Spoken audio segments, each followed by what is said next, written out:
Now, I want to talk to you about this pair, Harry and Meghan. They're really keen to clean up their image and, of course, clean up the environment.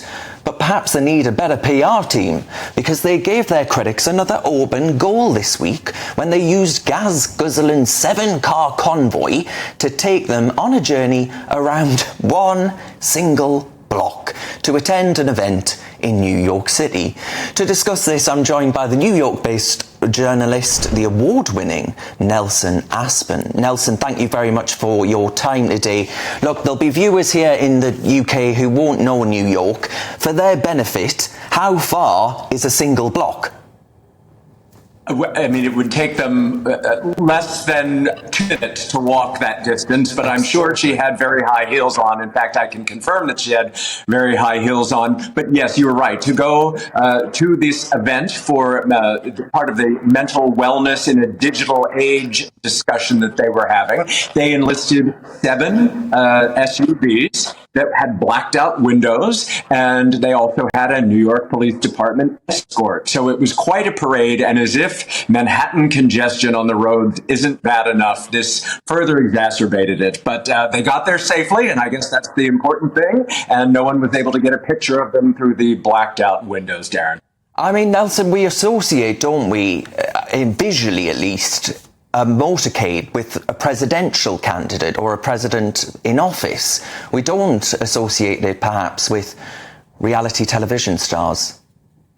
Well, it's funny you mentioned politics, and I think that is really Meghan's latest cause célèbre. She's really thrown herself at everything, trying to see what sticks. Oh, I'll write a children's book. Oh, I'll do a podcast. Oh, I'll release a fashion line. She's really trying to find her way. And politics is, I suspect, where she wants to end up. She was very quick to get her photograph taken with political figures.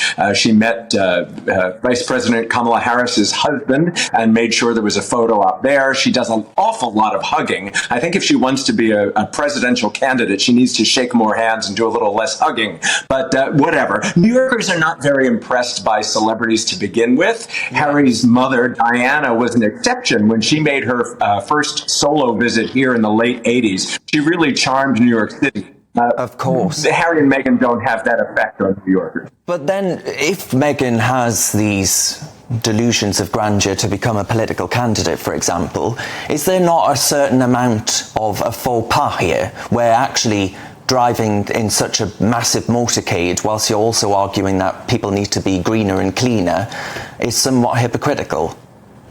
That's Hollywood hypocrisy at its finest.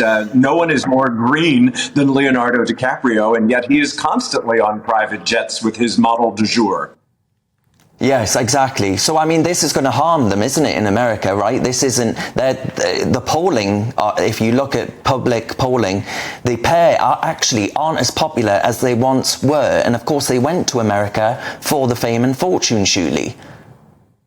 That's correct, and I think that she, and when I'm referring to Meghan here, I don't want to bring Harry into this so much. He really is becoming a bit of a handbag, but Meghan really is a rather, I dare say, a control freak. She always has a list of expectations. One of their visits here to New York, they went to a school in Harlem, and there was a long list of demands that eventually became public of what she expected, and she wanted Meghan and Harry friendly media in attendance. So she does want to control the narrative, and now she's got a new high-powered talent agent in Hollywood, and I'm sure they're trying to guide her, but I think they need to be clearer on what her end game is, because she really does seem to be trying her hand at everything. Well, Nelson, I can't say it's been money well spent. I don't know about you, but we'll have to leave it there. Nelson, thank you very much for your time.